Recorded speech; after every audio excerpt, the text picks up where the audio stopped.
নমস্কাৰ মিত্ৰসকল, আজি আমি আপোনালোকক লৈ গৈ আছোঁ দীঘলীপুখুৰীৰ প্ৰাকৃতিক পৰিৱেশৰ মাজত।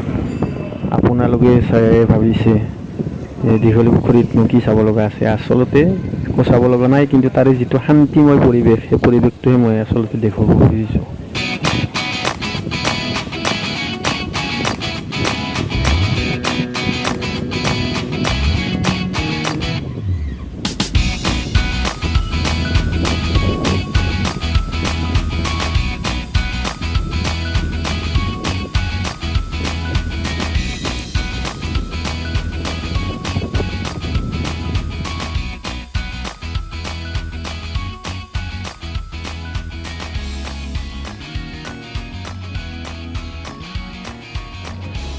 জুন মাহত গৰমৰ দিনত যেতিয়া বহুত গৰম পৰে, তেতিয়া এনেকুৱা পৰিৱেশ কোনে আশা নকৰে।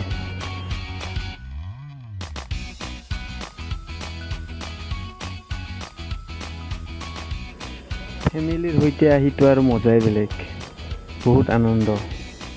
ছোৱালীজনে কৈ আছে যে দেউতা বুটিঙত যাওঁ ব'ল, মই নাৱত উঠি পোৱা নাই। মই বোলো হয় নেকি, ঠিক আছে, তোমাৰ ইচ্ছা সফল হওক।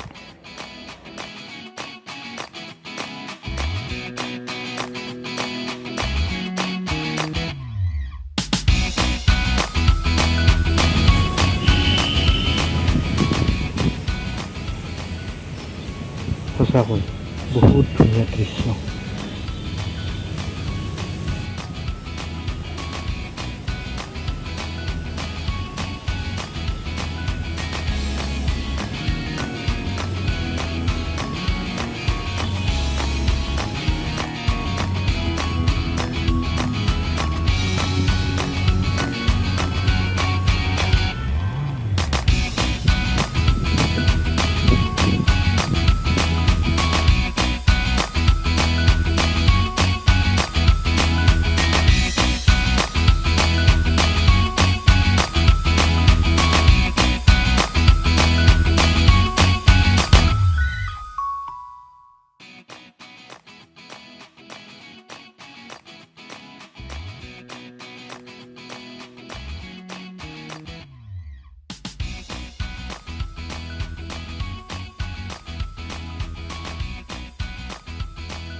আমাৰ চয়নিকাই এইবিলাক খুব ভাল পায়, তাই মানে এইবিলাকত নুঠাকৈ থাকিব নোৱাৰে।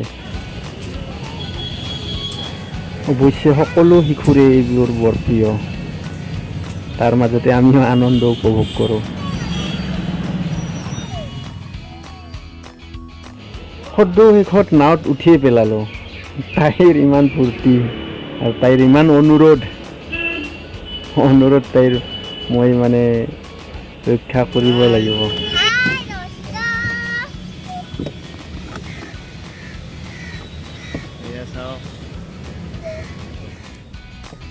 সদ্য শেষত দূৰৰ পৰাই উমানন্দক নমস্কাৰ জনাই আজিৰ ভিডিঅ'টি ইমানতে সামৰিছোঁ। ধন্যবাদ। লাইক কৰি দিব, শ্বেয়াৰ কৰি দিব।